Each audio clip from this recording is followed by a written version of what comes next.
नमस्कार. आपण ऐकतो आहोत श्रवणानंद उपक्रमांतर्गत शुभांगी भडभडे लिखित अद्वैताचे उपनिषद. सुशांत शंकरला विचारत होता, बंधू तुला इतके प्रश्न पडतात कसे? सुशांतने विचारले. तेव्हा आश्रमातले सर्व विद्यार्थी गुरुदेव ब्रह्मानंद येण्याची वाट पाहत आसनांवर बसले होते. आज रविराजही जरा विलंबानेच पूर्व दिशेला आले होते. त्यांची सुवर्ण पावलं अद्याप आश्रमाच्या वृक्षांवर उतरली नव्हती. शंकर त्या वृक्षावरच्या सोनेरी शलाकांकडे पाहत म्हणाला, बंधू, सुवर्णाच्या सहस्त्र शलाका घेऊन फिरत असतो दिनकर. त्यातली एक प्रकाशाची शलाका आपल्या मनात असली तर प्रश्न पडतात. आज मी तुला प्रश्न विचारतो. नाही नाही, तुझ्या प्रश्नांची उत्तरं आश्रमातल्या अनेकांना आणि मलाही येत नाहीत. हे असंच असतं बघ सुनंदन. प्रश्नाची उत्तरं कधी अत्यंत सहज असतात, पण आपण परीक्षा द्यायला घाबरतो. तुझा सहज प्रश्न विचार ना. सुशांत स्वतःला धैर्याने सावरीत म्हणाला, अरे तुझ्या भगिनीला आज का नाही आणलंस? तिचं नाव काय? आणि आणलंस तर?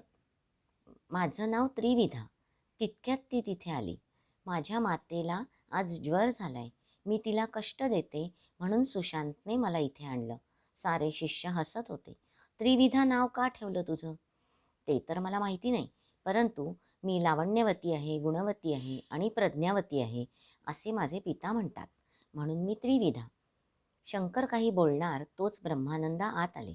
तिला जवळ घेत म्हणाले, तुझे पिता म्हणतात ते सत्य आहे, परंतु त्याचा अहंकार नसावा. मला कसा असेल अहंकार? माझे पिता काष्ठशिल्पी आहेत, त्यांच्याजवळ इतकं धन नाही. शिवाय पुन्हा सगळे शिष्य पुन्हा हसू लागले. बालिके, अलंकार नसले तरी चालतील, परंतु अहंकार नको स्वगुणांचाही. आत्मविश्वास हवा. शंकर, त्रिविधा हा शब्द तिच्या पित्याला समर्पक असा सुचलाय. काष्ठशिल्पी ते त्रिमिती म्हणजे लांबी, रुंदी, उंची याचा विचार करीत असतील, म्हणून त्या शब्दाचं भान त्यांना असावं. भरतमुनींनी पहिला नाट्यशास्त्रावरचा ग्रंथ लिहिला. त्यात त्यांनी त्रिविधा म्हणजे नृत्यविधा, नाट्यविधा आणि इतर विधांना एकरूप देऊन त्रिविधा असा शब्द प्रयोग आणला. तर सिद्धार्थ गौतम बुद्धांनी त्रिविधा म्हणजे शरीराची, विचारांची, वाणीची शुद्धता या दृष्टीने तो प्रयोगात आणला. धातूपासून धारणा ह्या शब्दाची निर्मिती झाली. बुद्धिचातुर्य, निष्काम कर्म, कर्तव्यनिष्ठा ह्या त्रिविधा जीवन संपन्न करतात. आता आपण नित्याच्या अभ्यासाकडे लक्ष केंद्रित करूया. आचार्य ब्रह्मानंद आत्यंतिक ईश्वरनिष्ठ होते, परंतु त्यांना अंधश्रद्धा मान्य नव्हत्या. विज्ञानाच्या वर्तमान काळाच्या कसोटीवर ते सारी परंपरा ठेवून बघायचे. त्यामुळे सर्वांमध्येच ते लोकप्रिय होते. वैदिक काल, त्या अगोदरचा आदिवैदिक काल, सत्ययुग, कृतयुग, द्वापारयुग ह्यातल्या कथांना ते नवपरिमाण द्यायचे. ऋग्वेदाचा अभ्यास आपण वेगवेगळ्या निकषांवर करून पाहिला आहे. गेले 6 महिने आपण ऋग्वेद समजून घेत आहोत. आज त्याचा अखेरचा भाग, म्हणजेच ऋग्वेदाचा अंतिम भाग नाही, तर सुटलेला अंतिम भाग आहे. ऋग्वेदाच्या 10व्या मंडल 7 श्लोकांचं एक सूक्त आहे. त्यात हे त्रिलोक किंबहुना ही पंचमहाभूतं आकाश, पृथ्वी, वायू, तेज, जल यांची निर्मिती होण्यापूर्वीची आणि नंतरची स्थिती सांगितली आहे. त्याला नासदीय हा शब्दप्रयोग होता.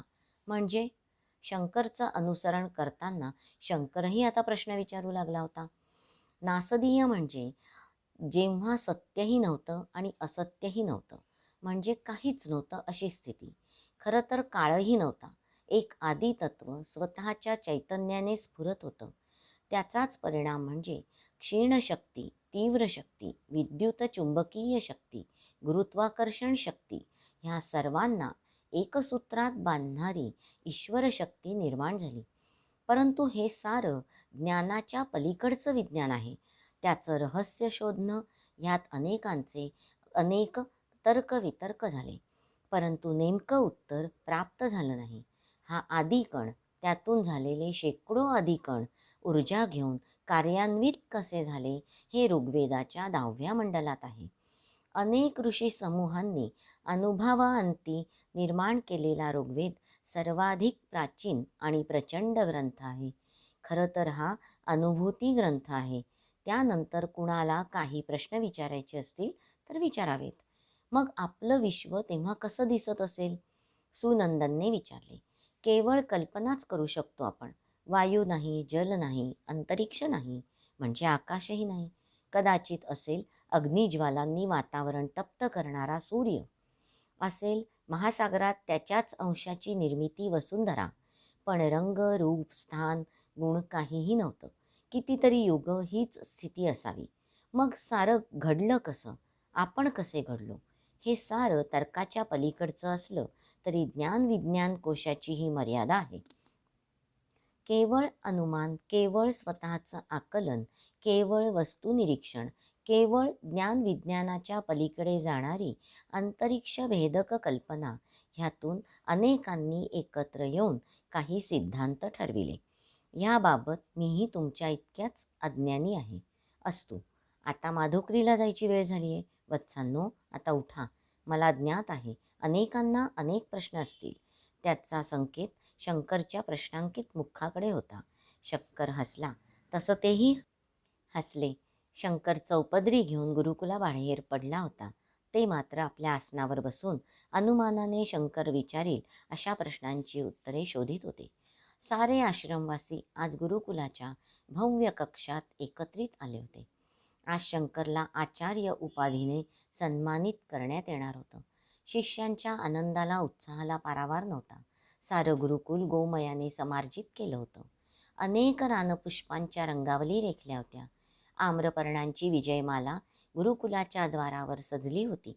प्रातःकाळ नुकताच झाला होता. सारं गुरुकुल सजवताना सुशांत सुनंदन मात्र अधिकच भावविवश झाले होते. गेली 3 वर्ष सातत्याने गुरुकुलात वावरणं, रानावाटातून फिरणं, नर्मदेच्या पात्रात उतरणं, समोरच्या पर्वतांवर हिरवा गंध घेऊन आलेल्या समीराशी स्पर्धा करत धावणं, माधुकरी मागायला जाणं, परस्परांशी बोलत निद्रावश होणं, ह्या सर्व क्रिया तिघांच्या अगदी नित्य नेमाच्या. तरीही सायंकाळ ते रात्रीचा पहिला प्रहर हा शंकर आणि ब्रह्मानंदांचा होता. बाकी वेळ शंकर सर्वांसह असायचा.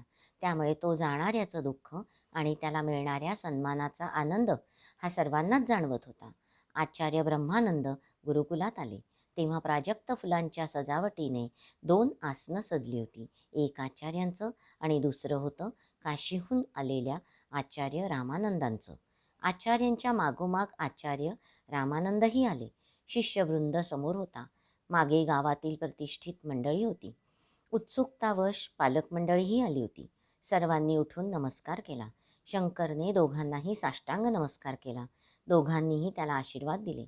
दोघांनी आसन ग्रहण करताच सर्वांनी आपापली आसने ग्रहण केली. आज दपकतच रविराज आले. त्यांनाही हा समारोह पाहायचा होता, परंतु येता येता विलंब झाला होता. शंकरनी मनोमन रविराजाला नमस्कार करीत म्हणले, विश्वपालक रविराज, प्रकाशाच्या मार्गावर चालण्याचं सामर्थ्य तुम्ही दिलत. मी तुमचा शतशः ऋणी आहे. आज माझ्यासाठी तुम्ही आलात. मला मनातून झालेला आनंद तुम्ही निश्चितच समजून घ्याल. रविराजाचं हास्य आसमंतात पसरलं. आचार्य ब्रह्मानंदांनी शंकरला आपल्या निकट आमंत्रित केलं. मस्तकावर स्नेहाने हात ठेवत म्हणाले, आज अनेक वर्ष मी गुरुकुलात ज्ञानदानाचं कार्य माझ्या यथाशक्ती यथाबुद्धी करतोय. पण आज काशीचे विद्वत प्रतिमा असलेले आचार्य रामानंदांना सहर्ष सांगायचं आहे की मी अशा शिष्याचा गुरु आहे ज्याने 12 वर्षाचा गुरुकुलातला काळ केवळ 3 वर्षात पूर्ण केला आहे. आज त्याला आचार्य ही पदवी देताना कृतज्ञ झाल्याचा आनंद होतोय. कधीतरी या बालशंकराने मला विचारलं होतं, आचार्य गुरु कोणाला म्हणायचं? तसं तर मी उत्तर साहजिकच दिलं होतं, जो ज्ञान देतो तो गुरु. परंतु त्या प्रश्नाचं उत्तर त्यावेळी पूर्ण नव्हतं, कारण मलाच ते संदिग्ध होतं. मी गुरु? आश्रम व्यवस्था सांभाळणारा आचार्य कुलाचा मी एक आचार्य, हेच माझं गुरुपण. अनेक शिष्यांना शास्त्रकोविद करणं हेच माझं गुरुत्व. ह्या पलीकडे गुरुची परिभाषा कोणती? की याच सीमेवर गुरुपदाला पूर्णविराम आहे? अनेक वेळा हे प्रश्न मी मला विचारले. मला समाधानकारक उत्तर मिळालं नाही. आचार्य उपाधीने सन्मानित करणारा, योग्य शास्त्राचा प्रयोग ज्ञानात करणारा गुरु का? शुक्राचार्य असुरांचे गुरु, देवांचे गुरु ब्रह्मदेव, समाजातला मी एक गुरु, एवढाच का माझा परिचय? जेव्हा शिष्य सहस्त्र दलांप्रमाणे सर्व ज्ञानाने समृद्ध होतो, तेव्हा गुरुची महत्ता वृद्धिंगत होते. त्यासाठी गुरूंनी काय केलेलं असतं? खरंच गुरु कोणाला म्हणावं? आचार्य रामानंद हसून म्हणाले, ब्रह्मानंद, अरे मी तुझा गुरुबंधू. तुझ्या माझ्या संदेहात काहीच फरक नाही.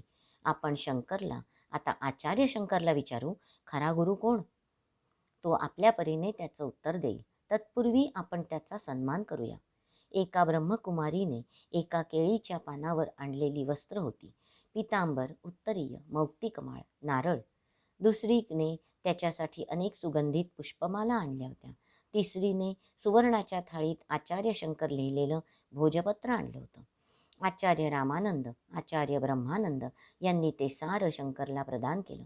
चौथ्या ब्रह्मकुमारीने पायसने भरलेलं पात्र आणलं. ब्रह्मानंदांनी त्या पात्रातील पायस लहान पात्रात घेऊन ते पात्र त्याच्या मुखाजवळ नेलं. वत्सा, ही परंपरा आहे गुरुकुलाची.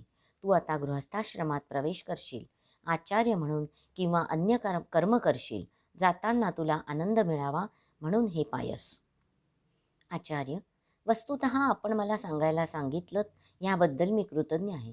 ज्या गुरुकुलातील आचार्य ज्ञानदान करताना फळभाराने वृक्ष नम्र व्हावा आणि आपलं दान धरतीला द्यावं, असा तो गुरु सर्वश्रेष्ठ. ज्या गुरुकुलात केवळ शास्त्र शिकवल्या जात नाहीत, जीवनाचं यथार्थ ज्ञान दिलं जातं.